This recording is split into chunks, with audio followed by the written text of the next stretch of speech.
Derick from Ashtanga Yoga Vancouver.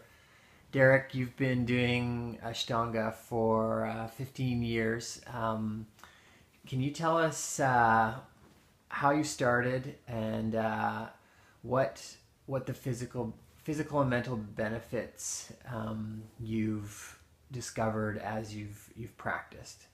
Because one thing that I want to mention is that Derick, is 47 years old, and he doesn't look like an average 47-year-old you see on the street.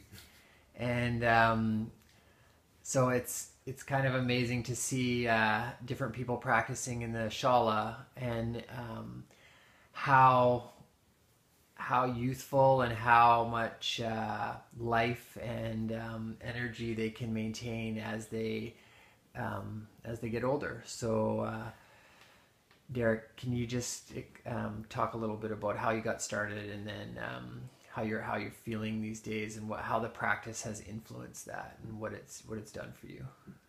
I started practicing late 1999 when my wife and I were looking for some sort of an avenue to hopefully like a tool to grow gracefully. I knew that certainly at that time I wasn't really much into exercising.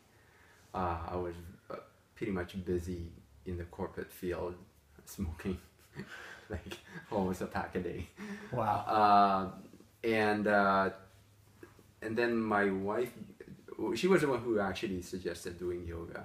But the more we looked into it, the more there were so much branches of yoga that it just totally discouraged me. I just didn't want to go through okay, what am I going to do this for? What am I going to do that for?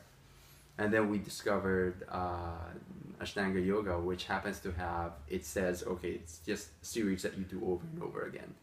At that time, I was a little bit lazy. I didn't want to have to think about, okay, what am I doing next, or what posture should I do? So I just went into this thing, and I've stuck to it for over 15, close to 15 years now. Physical benefits, automatically, it's I think it's common knowledge that the amount of physicality, the amount of vigor and rigorous movement that you do for this practice does help the body a lot. And when I talk about physically, I'm more talking about, I always think it's an investment as you get older. Yeah. The first two things, the two things that we lose as we get older is strength and flexibility, which helps you with your mobility. You lose that, that's it. You're pretty much, stuck in a couch, or you can't even do the things that you want to do. So I think the practice pretty much helps you physically to maintain your strength and flexibility on simple things: getting out of the tub, getting out of your car, walking down without hurting. And those things, you look down the street and then you see all these people who are over maybe 60 years old, and you can tell they may have, I don't want to use the word abuse their bodies, but when you're young, you think you're invulnerable, and then these diseases and these breakdowns in your ligaments or your joints start coming up. I always think that the practice helps you maintain that mobility, because the body's meant to move. You lose that mobility, then I think then the quality of life decreases. It's the same thing. Mentally, and I'm only speaking for myself, it also gives you a sense of acceptance on a lot of things. I do know that they say Ashtanga yoga seems to attract a lot of type A personalities, where you're always goal driven. Like, I have to do this, I have to do this. And I think I'll speak for myself, and I'm pretty sure a lot of people that are the same thing, wherein they start out that way as well. Wherein, what's the next pose? How could I, advance from one series to another? And then after a while, you do realize that No, this is what you're doing is not the postures that you do is not for anybody else but yourself. So if the body actually tells you this is as far as you can go for that day or for that week, you follow it. You don't push it further.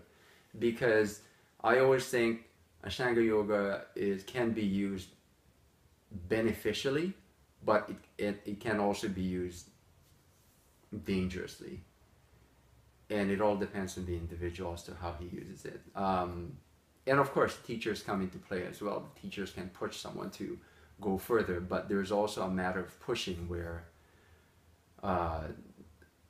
some people's bodies are, they're individuals, and it may not go that far. I've heard a teacher tell me before, the body can only twist as far as it can, or can bend as far as it can.